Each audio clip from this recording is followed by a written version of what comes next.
C'est une délégation japonaise forte de 14 hommes d'affaires représentant 8 entreprises et conduite par l'ambassadeur du Japon en Côte d'Ivoire qui ont fait le déplacement pour prendre part au séminaire d'information qu'a organisé la structure du commerce extérieur japonais présente en Côte d'Ivoire dénommée GETRO. Au cours de ce séminaire, les structures ivoiriennes en charge de l'agriculture ont présenté tour à tour les difficultés auxquelles elles sont confrontées ainsi que les opportunités d'investissement qu'offre le secteur agricole ivoirien. Son Excellence, l'ambassadeur du Japon, a quant à lui encouragé la délégation à prendre une part active aux investissements dans le domaine de l'agriculture.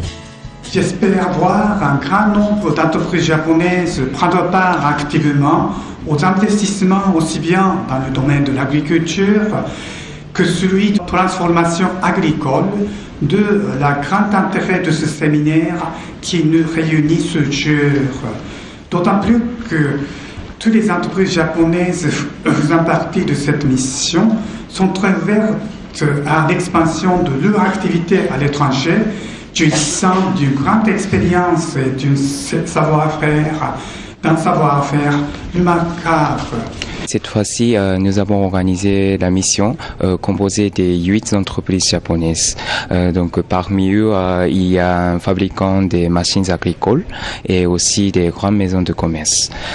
Donc, nous ciblons d'abord à faciliter la compréhension de côté japonais de la politique agricole ici en Côte d'Ivoire et ensuite favoriser plus les implications japonaises dans le développement de ce secteur. Le travail de la terre est aisé, mais en même temps un peu rude.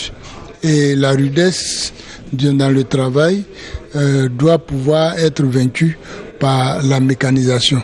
Et quand j'ai eu écho que des hommes d'affaires japonais venaient pour pouvoir discuter et parler de mécanisation, parler de projection dans la production agricole, je me suis empressé de venir. Créée en 1958, l'organisation japonaise du commerce extérieur, GETRO, est une agence administrative à but non lucratif qui a pour mission de renforcer les liens économiques entre le Japon et l'international grâce à un réseau de 76 bureaux dans le monde. Entre avril 2014 et mars 2015, GETRO Abidjan a réalisé plusieurs activités dans le cadre de la promotion du commerce et des investissements entre le Japon et la Côte d'Ivoire.